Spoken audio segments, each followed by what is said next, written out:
तो इस क्लास में हम प्रैक्टिस करने वाले हैं नंबर सिस्टम के क्वेश्चंस को, और ये सभी क्वेश्चंस आपके पिछले ईयर में आरआरबी में पूछे जा चुके हैं। ठीक है, तो क्वेश्चन लगाना शुरू करते हैं। क्वेश्चन क्या बोलता है, फलों से भरे एक झोले को 4 विद्यार्थियों पी क्यू आर एस में इस प्रकार बांटा गया कि पी को कुल भाग का 3/8, क्यू को बचे हुए फल का 1/5 भाग और आर और एस में बराबर बराबर बांट दिया गया जो बचे हुए फल हैं उनको। देखिए, मान के चलो कि एक टोकरी में फलों की संख्या कितनी है, एक्स है। ठीक है, तो P को कितना मिला, फिर Q को कितना मिला, R को और S को तो बराबर ही मिला। तो P को कितना मिला है, X का 3/8। अब रिमेनिंग कितना रहेगा, अब जो रिमेनिंग होगा वो कितना होगा, एक 5/8 X। तो ये रिमेनिंग है हमारे पास। अब क्या बोल रहा है कि Q को बचे हुए फल का 1/5 भाग मिल गया, तो ये 5/8 का 1/5 भाग किसको मिल गया, Q को। तो रिमेनिंग कितना बचा होगा, भाई रिमेनिंग जो बचा होगा वो बचेगा 5/8 का 4/5।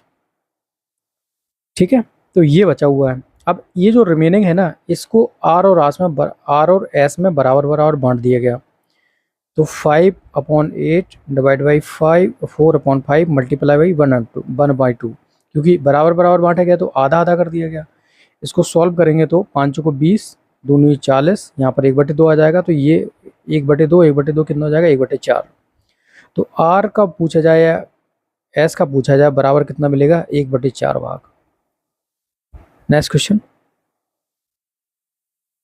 यदि एक कार और एक बाइक के मूल्यों का अनुपात कितना है, 3:2 है, और कार और मूल के बाइक में इतने रुपए अधिक है, तो बाइक का मूल्य ज्ञात कीजिए। देखिए, एक कार है और एक आपकी बाइक है, इनके जो मूल्यों का अनुपात है वो 3:2 है। मतलब इसको मान लेते हैं 3x/2x। ठीक है, तो बोल रहा है कि कार के मूल्य में और बाइक के मूल्य में कितने रुपए का अंतर है, अधिक या कम बोला जाए तो क्या होता है, अंतर का मतलब होता है। तो कार के और बाइक के मूल्य में कितने का अंतर है, 15,000 का। तो एक्स की वैल्यू आ गई 15,000। अब पूछा जा रहा है बाइक का मूल्य बताओ, बाइक का मूल्य कितना है, 2x, तो कितना हो जाएगा, 30,000। Option A will be the correct. Next question, एक डिब्बे में 56 सिक्के हैं जो 1 रुपये, 50 पैसे और 25 पैसे के सिक्कों के रूप में है। 50 पैसे के सिक्कों की संख्या 25 पैसे के सिक्कों की संख्या से 2 गुनी तथा 1 रुपये के सिक्कों की संख्या से 4 गुनी है। देखिए, यहाँ पर कॉमन क्या है, 50 पैसे की जो संख्या है वो 25 पैसे की संख्या पे और आपकी 1 रुपये की सिक्कों की संख्या पे क्या है, डिपेंडेबल है। तो यहाँ पर बोलो 50 पैसे के सिक्कों की संख्या 25 पैसे के सिक्कों की संख्या से 2 गुनी है। तो 25 पैसे की संख्या अगर हम x मान लेते हैं तो 50 पैसे के सिक्कों की संख्या कितनी हो जाएगी, 2x। ठीक है, और बोला जा रहा है कि 1 रुपये की सिक्कों की संख्या से कितनी है, 4 गुनी है। तो हमने जब 50 पैसे के सिक्कों की संख्या निकाल ली है, मतलब ये वाली जो वैल्यू आई है 2x डिवाइड बाई इसको 4 कर दो, तभी तो ये 1 रुपये की सिक्कों की संख्या से दुगनी होगी। तो कितना हो जाएगा, x/2। That's it. तो हमारी ये वैल्यू आ चुकी है, और इन सिक्कों की संख्या कितनी है, कुल 56। अगर इसको हम एलसीएम इसमें 2 ले लेंगे, ठीक है, यहाँ पर 2 एलसीएम आ जाएगा, इसको काट देते हैं, x + 2 2x, और x 2 ले लेंगे तो कितना हो जाएगा, ये 2x 4x, और ये कितना हो जाएगा, x = 112, और ये हो जाएगा आपका 7x = 112।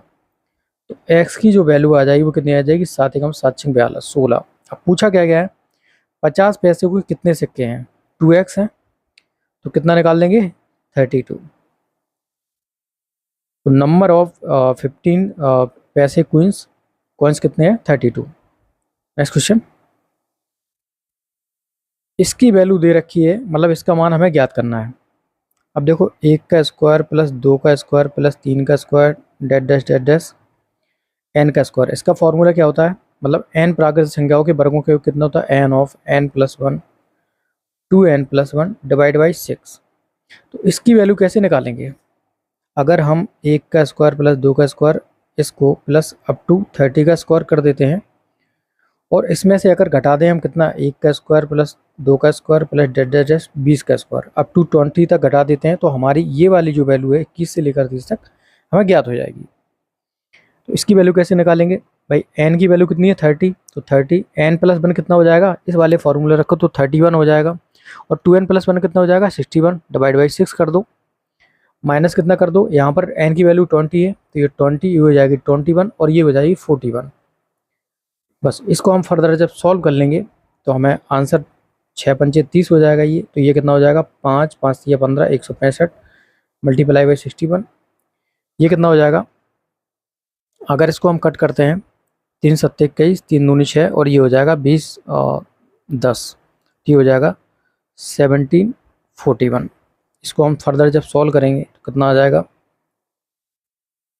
भाई, 155, 6×5=30, 6×5=30, 3×33, 3×6=9, 5×5=4=9, ये हो जाएगा। और इसको घटा देते हैं इससे, 7×7=28, ठीक है, 0, इसको घटा दो तो 9455 माइनस कर दो 2870, तो कितना आ जाएगा 5, 15 में से 7 जाएगा तो 8 बचेगा, 85 आ गया, जो कि आपका गिवन है ऑप्शन नंबर बी में।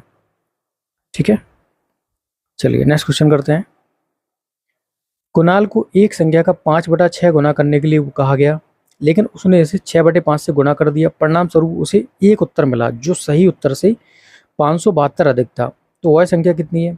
देखिए, कुणाल को गुणा करना था 5/6 से, बट उसने कर दिया कितने से, 6/5 से। अब जो संख्या मिली वो सही उत्तर से कितनी है, जो उत्तर पहले आ रहा था उससे 572 अधिक है।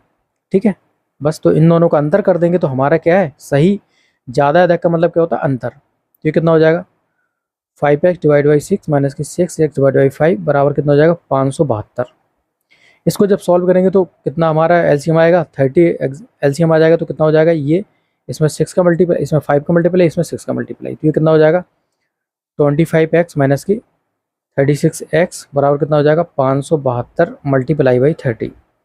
इसको जब हम फर्दर सॉल्व करेंगे तो कितना बचाएगा, ये बचेगा 11x बराबर कितना हो जाएगा 572 मल्टीप्लाई बाई 30।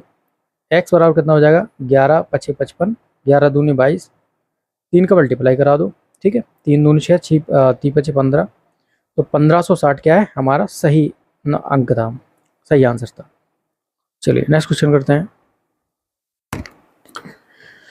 शुरुआती बिंदु पर एक बस में लड़कों की संख्या और लड़कियों की संख्या से दोगुनी है। रास्ते में 15 लड़के उतर जाते हैं और 10 लड़कियां बस से चढ़ जाती हैं, जिससे लड़के और लड़कियों की संख्या बराबर हो जाती है। यात्रा की शुरुआत में लड़कियों की संख्या मतलब लड़कों की संख्या कितनी थी?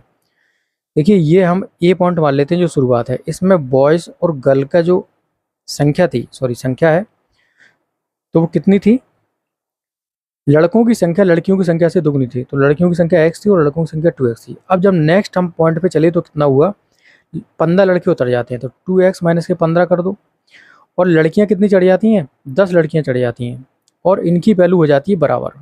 तो बराबर कर देते हैं तो यहाँ पर ये x आ जाएगा, तो x की वैल्यू कितनी आ जाएगी, ये हो जाएगा 25। तो x की वैल्यू 25 आ गई। तो यात्रा की शुरुआत में लड़कों की संख्या कितनी है, 2x, 25 मल्टीप्लाई बाई 2 कर दो तो कितना आ जाएगा 50। Option C will be the correct. Next question. एक परीक्षा में एक विद्यार्थी प्रत्येक सही उत्तर के लिए 4 अंक पाता है और प्रत्येक गलत उत्तर के लिए 1 अंक होता है, जिसमें से उसने 75 प्रश्नों को हल किया, सभी 75 प्रश्नों को हल किया तो 125 अंक प्राप्त किए। तो उसके द्वारा मतलब हल किए गए सही प्रश्नों की संख्या क्या है? अभी 75 आपके टोटल क्वेश्चन है, उसने मान के चलो एक्स क्या कर दिए, सही किए, और 75 माइनस के एक्स वो गलत किए होंगे। जब वो सही करता है तो उसे 4 अंक मिलते हैं और जब गलत करता है तो उसको 74 माइनस के क्या है 1 अंक मिलता है। तो गलत के लिए 1 अंक काटा जाता है और सही के लिए 4 अंक जोड़े जाते हैं। जब ये और इससे उसने कुल मिला के 125 अंक प्राप्त किए। ये हमारा आ गया सही, मतलब जो अंक उसने प्राप्त किए। इसको सॉल्व कर लेते हैं। 4x माइनस के 75 और ये कितना हो जाएगा, ये x दिया हुआ है और ये हो जाएगा प्लस के x बराबर 125। तो 5x इक्वल टू कितना हो जाएगा 75 और 125 मिलकर कितना हो जाएगा 200। x बराबर आ जाएगा आपके पास 40। ठीक है, तो उसने सही प्रश्न कितने किए 40। अगर सही प्रश्नों के मार्क पूछे जाते तो कितना हो जाता 40 मल्टीप्लाई बाई 4 कर देते तो 160 हो जाता। ठीक है, चलिए नेक्स्ट क्वेश्चन करते हैं। इसमें से बताना है कि एक परिमेय संख्या कौन सी है। भाई परिमेय संख्या अपरिमेय संख्या कौन सी है? अपरिमेय संख्या क्या होती है? प्राकृतिक संख्याएं